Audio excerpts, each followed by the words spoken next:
Hey guys, sorry for recording this in the gym. I originally recorded this when I was at home over break, but I didn't like the quality of the video, so I decided to redo it.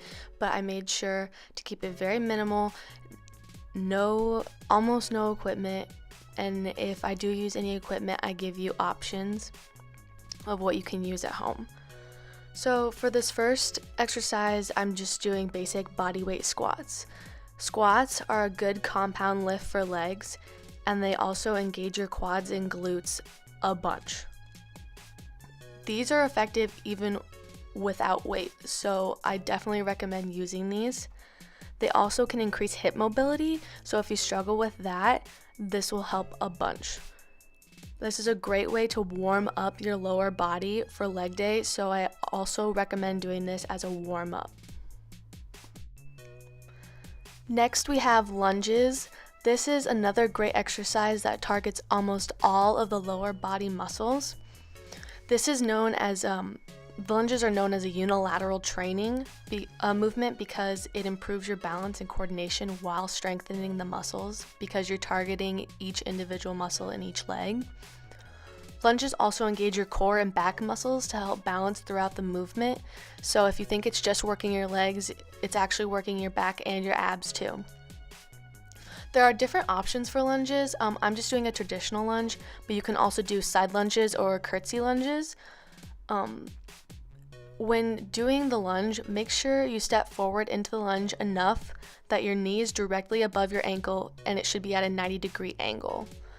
For lunges, I usually do 4 sets of 10 for each leg, and I also do this as a warm-up as well as bodyweight squats for leg day because it helps me increase my mobility and just gets my legs warmed up really good. This next exercise that I'm doing is single leg deadlifts. This movement requires a good amount of balance, and it's another unilateral training exercise. Deadlifts, any type of deadlifts you do are really going to target your hamstrings and glutes, and that's why I really like to do a bunch of deadlift variations. When you're going down and touching the ground almost, make sure that you're really feeling the stretch in your hamstrings and engage your hamstrings and glutes to pull you back up. I usually do 4 sets of 10 on each leg of this, and then if I add some weight, I might do a couple working sets. I'm also going to show an easier version of this for beginners because this requires a good amount of balance. Like I said, I was kind of struggling with keeping balance while I was doing those. So this is just another option where you bend your leg at the knee and it's a little bit easier to keep your balance. Next up, we have Bulgarian split squats or single leg squats, whatever you prefer to call them. Throughout this video, you'll see that I'm doing a lot of unilateral movements, especially if you're doing like an at-home workout or for beginners. It's a good idea because it doesn't allow you to have one muscle or one leg or arm or whatever take over and have the other one be a little bit weaker. This helps you to evenly strengthen both sides, I guess. I know I'm using a box from the gym, but you can use a chair or any other sturdy elevated object you have at home. For this movement, it really targets your quads, hamstrings, and calves. And a benefit of Bulgarian split squats is it's a very low risk injury with this variation of squat as compared to regular squats or barbell squats. For reps and sets wise, I do 4 sets of 10 on each leg. Next, we have step-ups and another unilateral movement. A thing about unilateral movements is they help to target each leg, in this case independently, so you don't have to use one leg over the other, so it's evenly strengthening both legs. If you tend to have back issues or easily tweak your back, this is a good alternative to squats because it's still targeting your legs and will help strengthen them.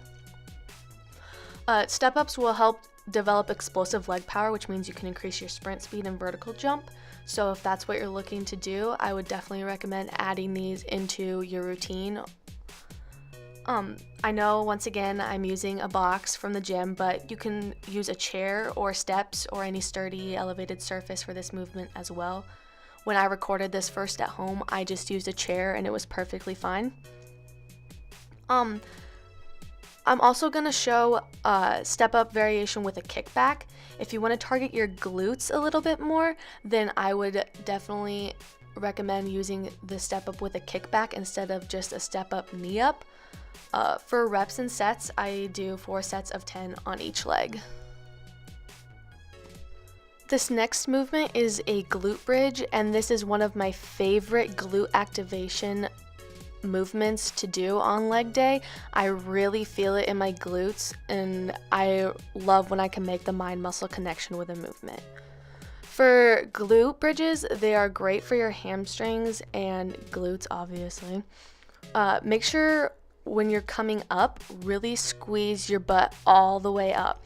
I know the ugly butt squeeze has a bad rep, but it definitely is worth it.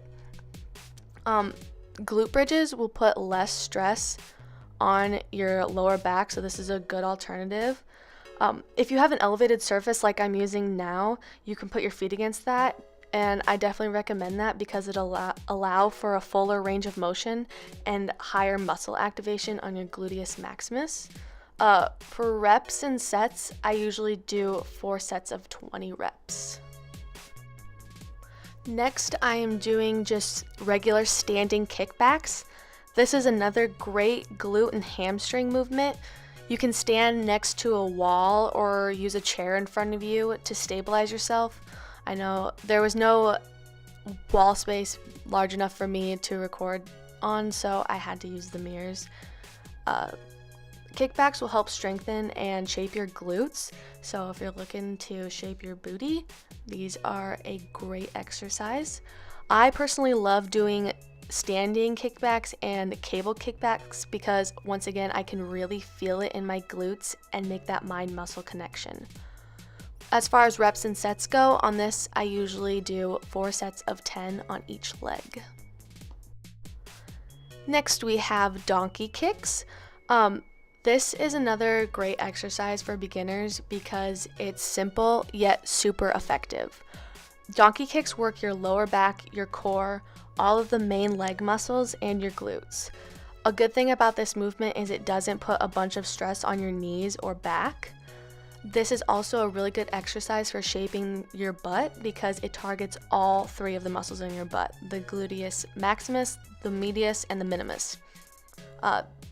Donkey kicks are known to give you a nice round toned booty, so if you're looking to tone it up, definitely do these. For reps and sets wise, I stick to 4 sets of 10 for each leg. Last but not least, we have calf raises. I really want to stress, do not neglect the calf muscles. A lot of people tend to forget to train them when they're doing legs. You can perform calf raises on a flat surface or on a stair. Being on a stair or an elevated surface allows for a fuller range of motion to work the muscle. As you can see, I'm just using a plate that I found in the gym because I couldn't record on any stairs. But calf raises will help tone and strengthen both the gastrocnemius and the soleus. So I definitely recommend do not skip calf muscle training. For reps and sets, I usually do 4 sets of 20 reps. Alright guys, that is where I'm going to end this video. I hope it was really helpful. Don't forget to like, comment, and subscribe, and enjoy my awkward dancing here. I don't know what's going on, but thanks for watching. I hope you enjoy this. Try it out. Let me know what you think.